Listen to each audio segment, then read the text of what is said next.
பிரியமானவர்களே, எப்படி இருக்கீங்க? நல்லா இருக்கீங்களா? இந்த காலை பொழுது எப்படி இருக்குது? ஒவ்வொரு நாளும் கிடக்கிறது ஒரே பிரச்சனை தான்ப்பா அப்படின்னு சொல்றீங்களா? வாழ்க்கை சலித்து விட்டதா? அப்படிலாம் நினைக்காதுங்க. பிரச்சனை வந்தாதான் நல்லா இருக்கும்.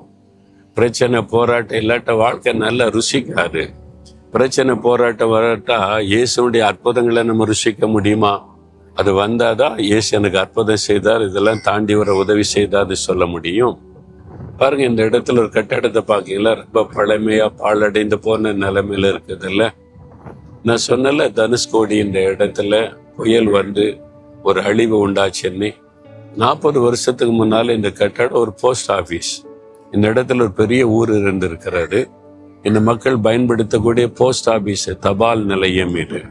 அப்ப இது எவ்வளவு பிஸியா இருந்திருக்கும் அந்த நாட்கள்ல இல்ல. ஆனா இன்றைக்கு அது பாழடைந்து கிடக்கிறாரு.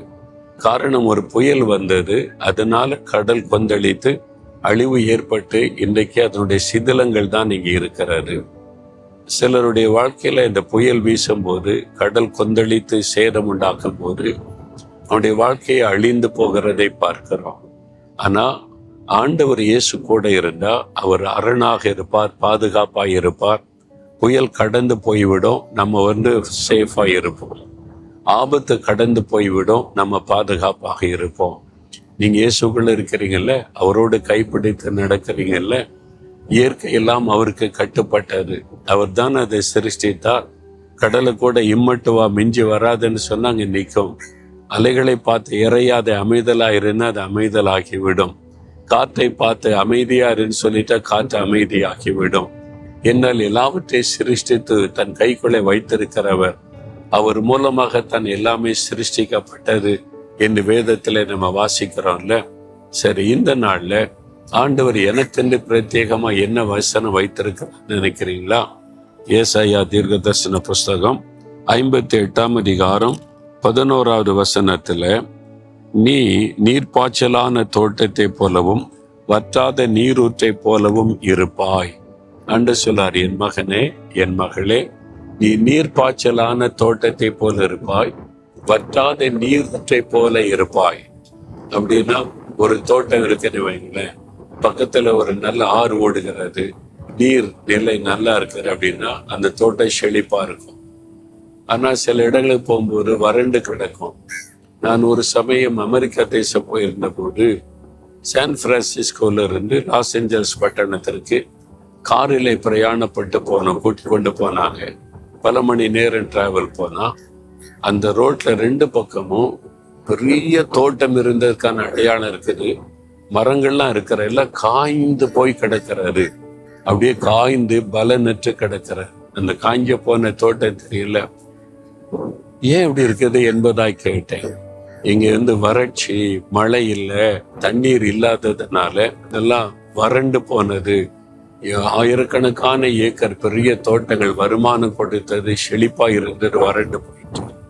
தண்ணி இல்லைன்னா அவ்வளவுதான், வறண்டு போய் அதனுடைய முக ரூபமே மாறிவிடும். இல்ல, பச்சை பசேர்னு பலன் கொடுத்த மரங்கள் இன்னைக்கு காய்ந்து சருகாகி தொங்கி கொண்டு இருக்கிறது, அழிந்து கொண்டு இருக்கிறது.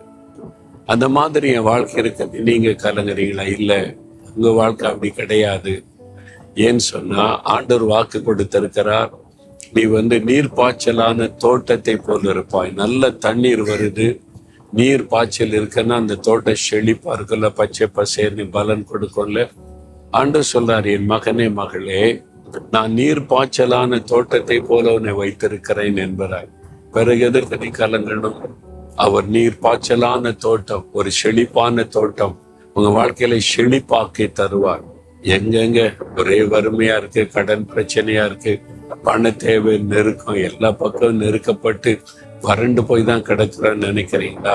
இல்ல, இயேசு கிறிஸ்துவாகிய ஜீவ தண்ணீரை உங்களுடைய வாழ்க்கையில ஏற்றுக்கொண்டீங்கன்னா, அந்த ஜீவ நதி உங்களுக்குள்ளே புறப்பட்டு வந்தா உங்க வாழ்க்கையை செழிக்கும்.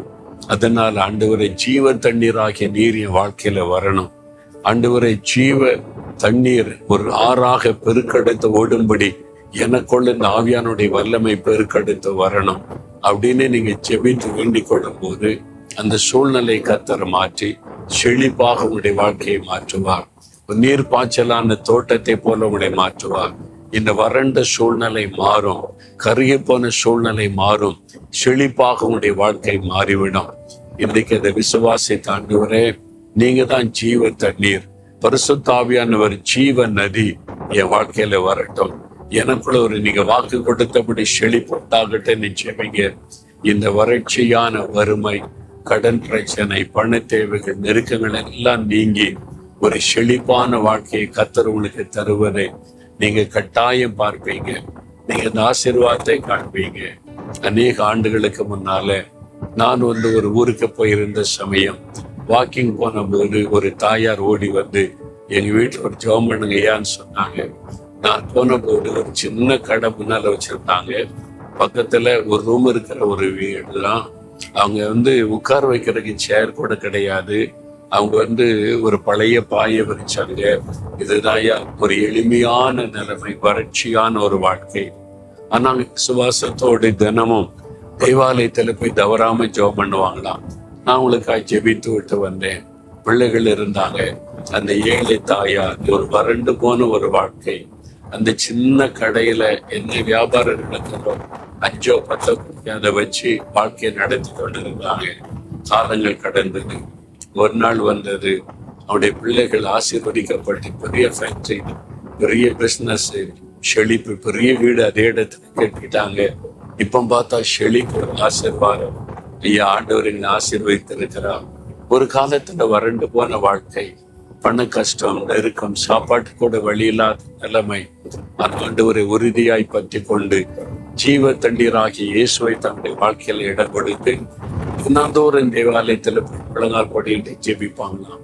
அந்த தாயாருடைய ஜபத்தை கேட்டு அந்த வாழ்க்கையை செழிப்பான வாழ்க்கையாய் ஆண்டவர் மாற்றி நீரூற்றான தோட்டம் போல அவருடைய குடும்பத்தை மாற்றி விட்டார்.